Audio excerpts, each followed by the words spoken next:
La Belle et la Bête, chapitre 4. En question embarrassante. Le père a bien du mal à se séparer de sa fille. La Belle la rassure. Mais une fois seule, elle se met à pleurer de désespoir. En effet, la jeune fille est certaine que la bête la mangera le soir même. Comme elle veut profiter de sa dernier jour, elle se calme et se dit: Eh bien, je vais plutôt aller dans les jardins du château et admirer sa merveilleuse nature. La Belle s'est promenée dans les parcs. Elle est émerveillée. Il y a des fleurs de toutes les couleurs, des roses rouges, blanches, rosées. Chacun un parfum différent. Après ces promenades, elle décide de visiter le château. Sous une porte, elle découvre la discrétion chambre de la Belle. Elle ouvre la porte et est oubliée par la beauté de sa chambre.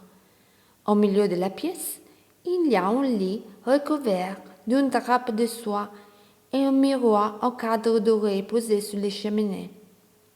Mais la Belle remarque surtout la grande bibliothèque et les pianos. Des livres, un piano. Comme c'est bizarre, pensa-t-elle. La bête ne veut pas que ce monde.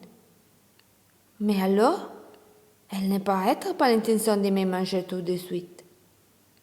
Elle jette un œil à la bibliothèque. Celle-ci est remplie de livres et tout un genre, des romans, des livres de poésie, d'histoire, des biographies des plus grands rois et reines.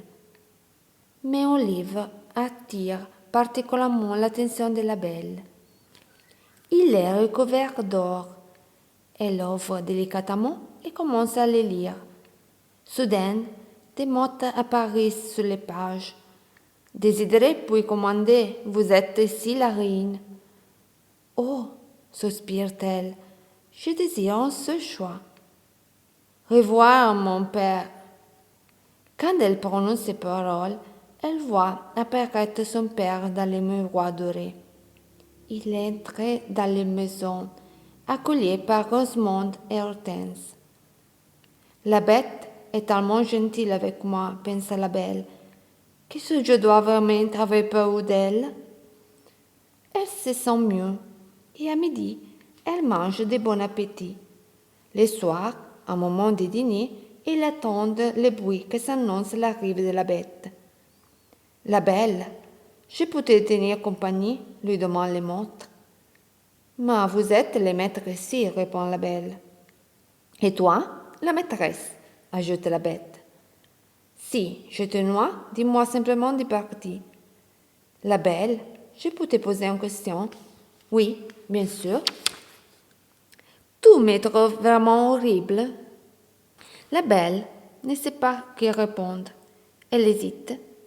Mais puisqu'elle ne sait pas mentir, elle dit: Eh bien, oui, je vous trouve horrible, mais je crois que vous êtes aussi très gentille.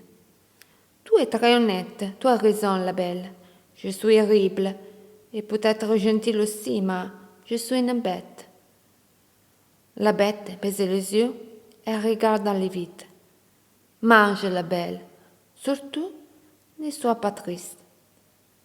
Comme vous êtes aimable, je préfère quelqu'un comme vous, avec un visage fou, plutôt qu'un homme beau, mais sans cœur.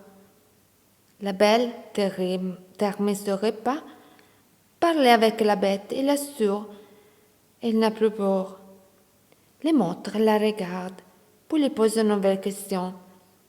La Belle, je sais que cela va te sembler étrange, mais veux-tu m'épouser? Quelle question! La jeune fille est terrorisée, mais elle décide de lui répondre sincèrement. Non, la bête. Je suis désolée, mais je ne veux pas t'épouser. Les montres poussent un cri épouvantable qui fait trembler tout le château. Au revoir, la Belle, dit-elle in parte. Ci vediamo al prossimo video, baci, ziari!